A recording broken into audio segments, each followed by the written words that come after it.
With the help of Ashibe-san, the door to the fantasy world has been opened. You get a letter from your pal Goma-chan telling you to bring your friends and come search for treasure. Choose from 4 worlds in this fantasy theme park, ranging from Dreamland to SeaWorld. Each mini-section presents you with a new quest to fulfill, from recovering something that a band of pirates stole to the mystery of the abandoned town. Your main character is Ashibe, but there are 3 others who follow you around. Your dolphin seal buddy, a woman called Pepepe, I think, and an old geezer called Taneta. The seal doesn't fight as such, but gives advice and tells you how battles are going and things like that. As you might gather from my rambling preamble, I don't really understand the story behind what's going on here, but what's obvious is Yuuenchi Panic, or Amusement Park Panic, is another well-executed, if slightly insane RPG. One thing that strikes you as mad is the monsters that spawn through random encounters. You'll be fighting all sorts of random things, from land-based sharks to at least 2 different types of ice cream, a cup of soda, all sorts of weird and wonderful things, and these encounters are incredibly frequent. You can barely walk 10 steps without being accosted by something. The battle system is minimal. You choose one of your peeps and spam the attack command until the enemy dies.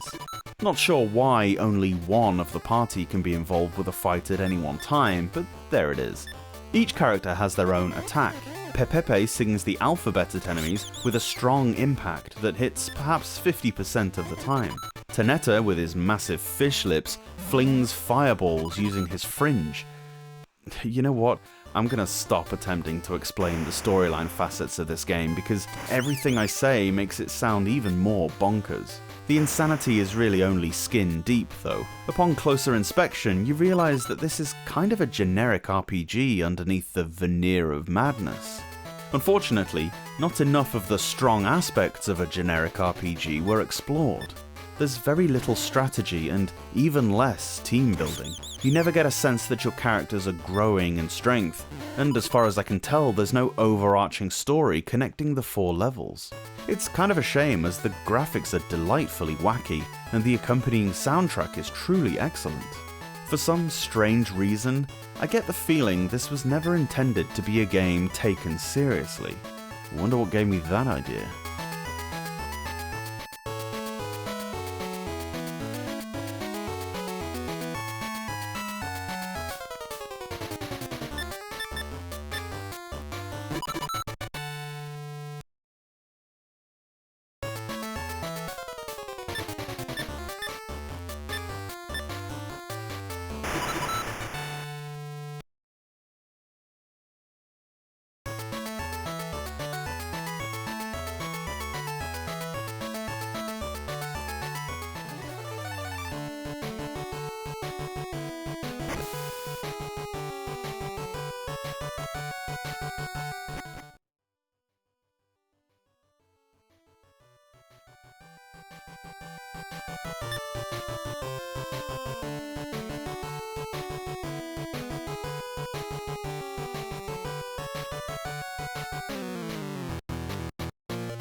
Thanks so much for watching this video.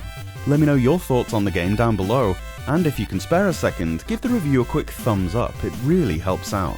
Subscribe to the Portable Power Podcast for a new Game Boy review every day from Monday to Friday. Or alternately, new episodes of the podcast drop every Saturday and Sunday on whichever platform you get your pods. See you later on.